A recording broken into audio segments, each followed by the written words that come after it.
Uh, Welcome back. The official name of the podcast now is Nara. I'm gonna be putting a description of that in the beginning of the video so you guys can get a better description of me trying to explain it right now. So I've been going for a little minute, man, trying to come up with what this next topic was gonna be about. And maybe I knew the whole time, but it hurt too much to have to admit. I met a young brother, man. Was cutting his hair. Him and his girl had gotten a little tizzy. He had did something he shouldn't have done. And she left him. And he spent time, basically arguing with her to get her back. And I said, hey, man, it's time to let go.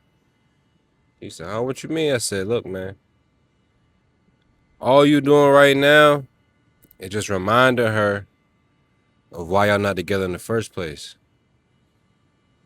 He said, what you mean by that? I said, well, if we just argue and the argument led to you leaving me, and now you texting me every day, you calling me, and it's only because you did something that made me leave you.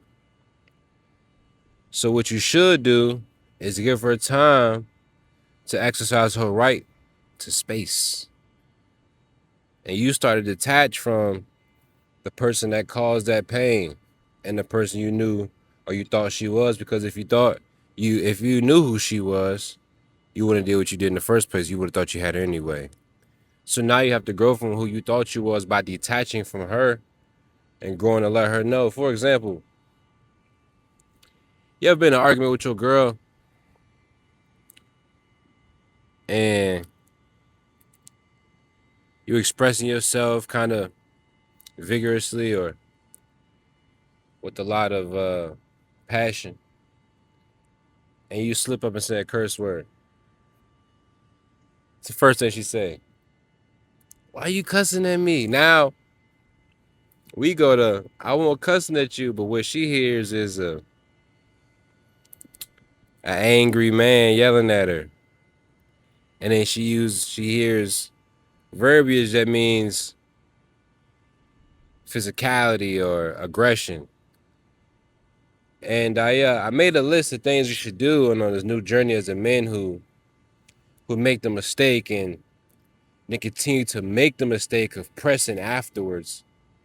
I'm speaking from experience. One of the hardest things to do is to let go, and we misinterpret the idea of if we let it go, it'll come back to us, because letting it go to us looks like texting here and there and checking in. Letting go looks like watching an Instagram page when you should be doing something on your own. Letting it go look like for us making sure ain't nobody taking our place. But letting it go, and that saying means complete distance, silence, stillness, growth. Only way you'll know if it's meant for you is to truly let it go. Not bickering, not trying to prove for you. Or you know what we do? It's a mistake we make. We make it often. You ever been talking to your girl and she arguing with you? Y'all bickering. And then you go, but ain't the bills paid? Don't you got food in your stomach? I know you like that aloe jumpsuit I just bought you.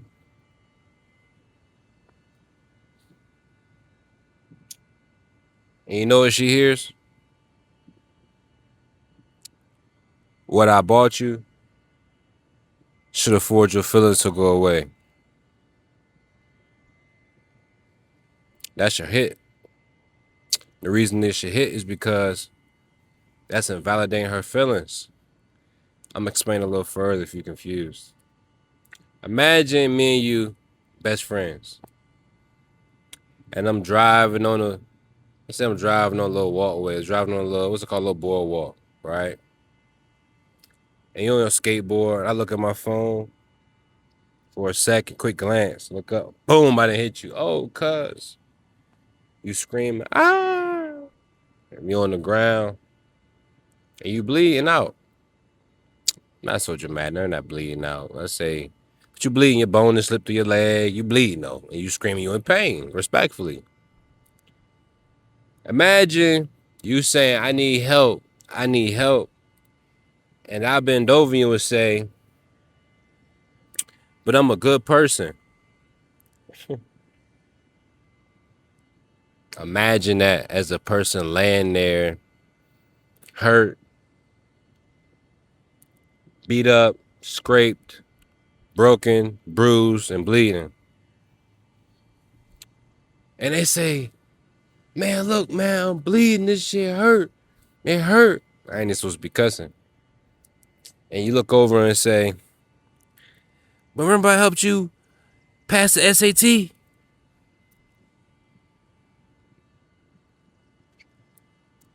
You know how unrealistic that sounds to everybody listening?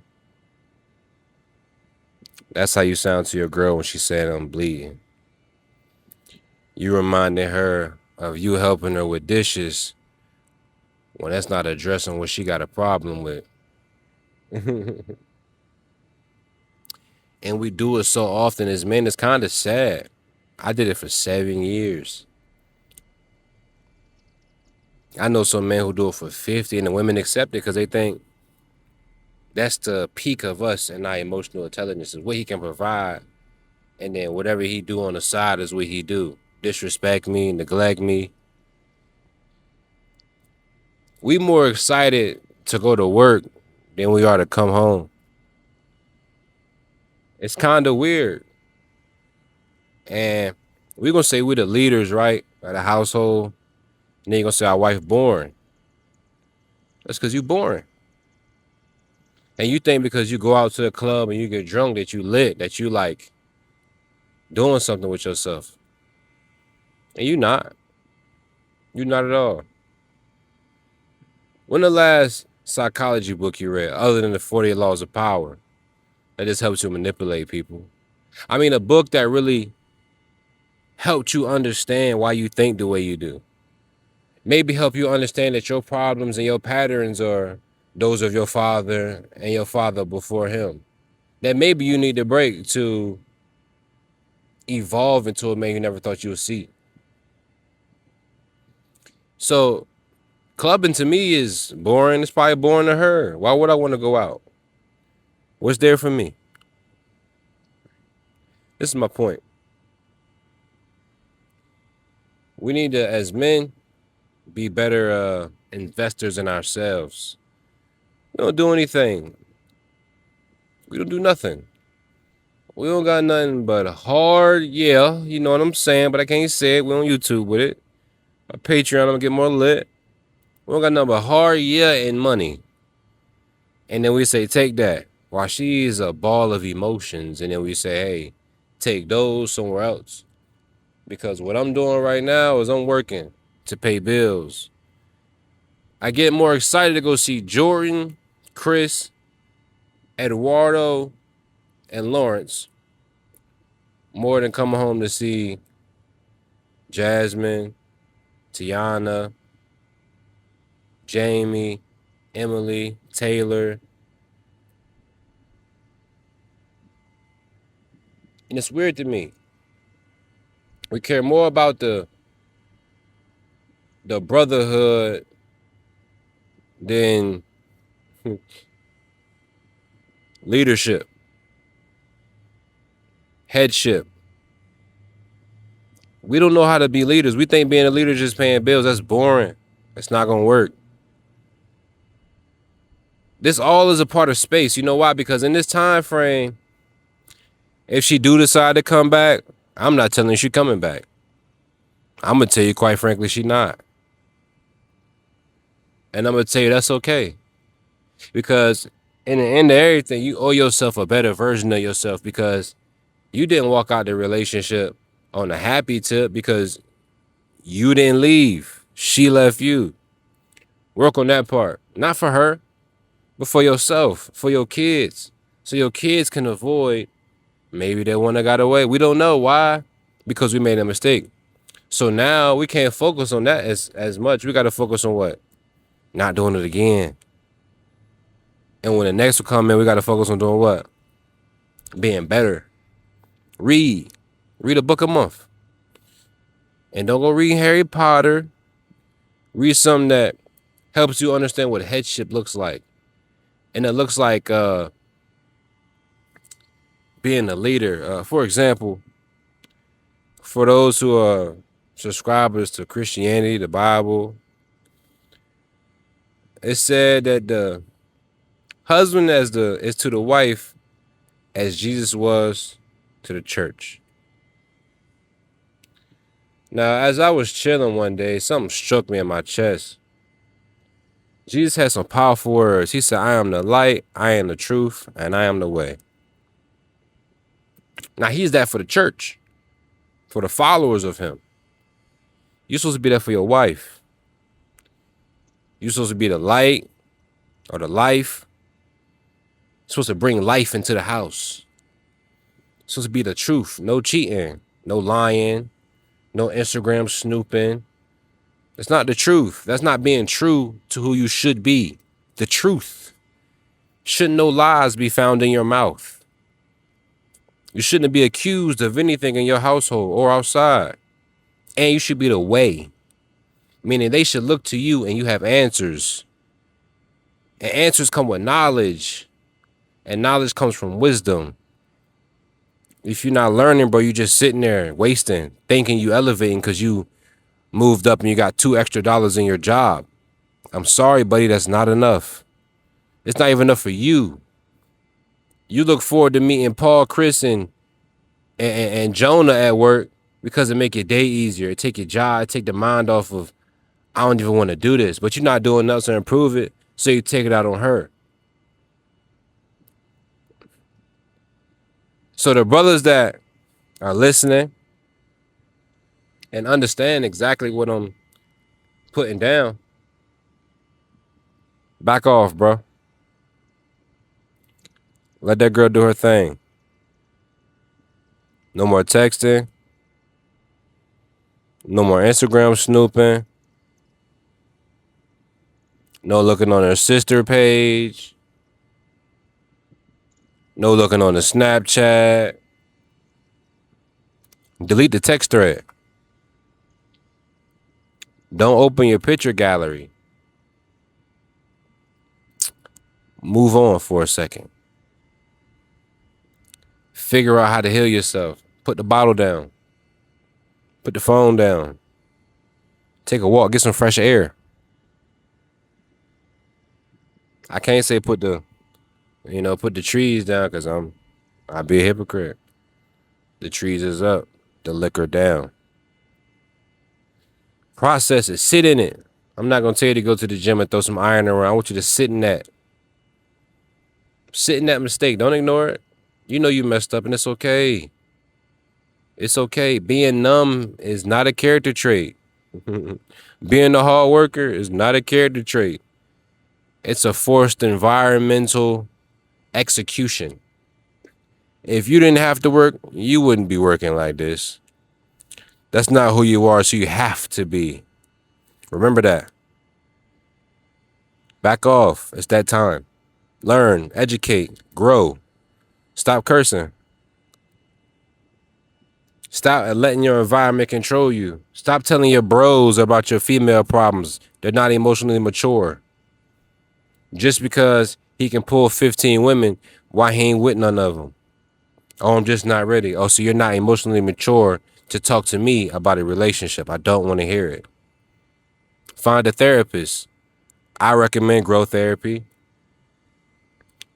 Stop leaning on places that got hollow legs. Lean where you can learn. They ain't therapists because somebody just gave them a title because they educate. It's like going into a relationship without getting any type of like relationship advice is like playing quarterback in the NFL for the first time in your life. The JV games you played in high school, that's not a marriage, brother.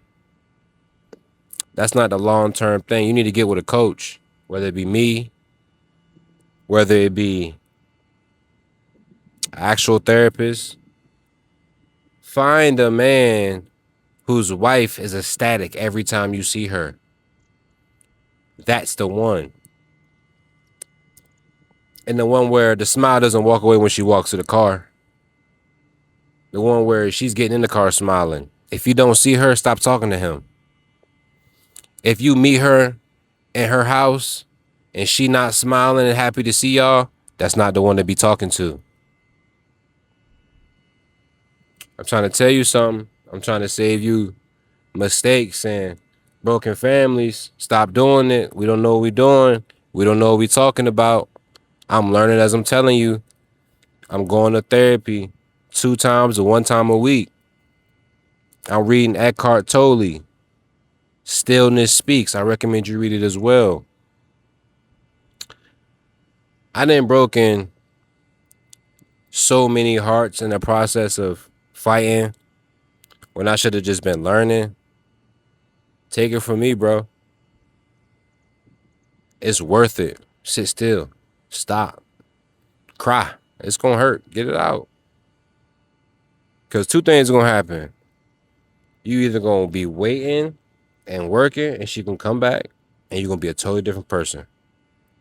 And now the whole family can grow. Or she doesn't come back and you still grown. And now the next woman you want, you don't have any problem keeping her. It'll be 10 times easier.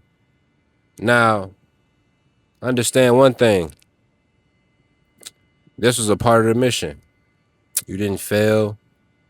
You're not a failure. You're not a loser. You just didn't have the tools to sustain what you needed to sustain. And that's okay. This one ain't supposed to be that long, but I'm telling you something. Stop. I love you. Drink some water. Pray. And read some good books. I recommend Brené Brown. Oh, not Brené's, but Brené Brown. Atlas of the Heart. That'll help you understand there's over 89 emotions. 89. You know about 5. When you get to knowing about 50, then I think you should get back in a relationship. Be able to teach her something. And you teaching her how to... I can't say quite what I want to. But you teaching her how to do waterworks. It only lasts about 2 years, bro. Then they get boring. You got about 2 years of great sexual intercourse. 2 years. And you're cooked. Because now you done taught her so much, she can do that with anybody. She can make herself do it. Take time off, bro. It's all right.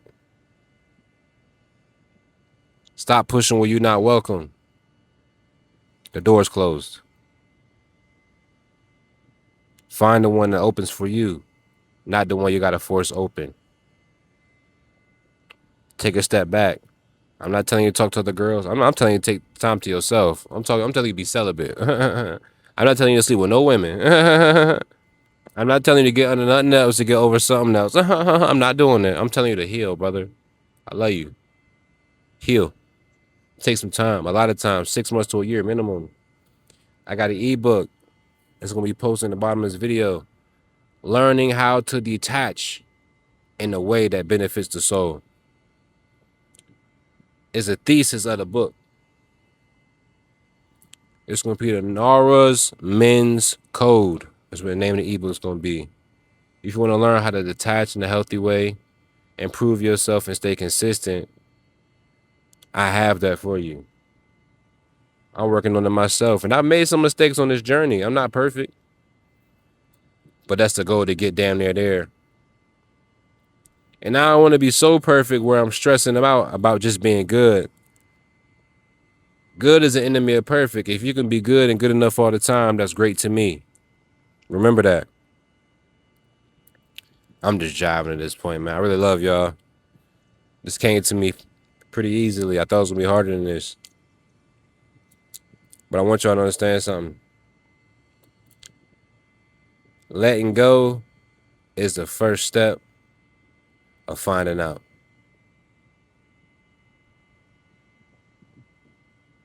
I'm out.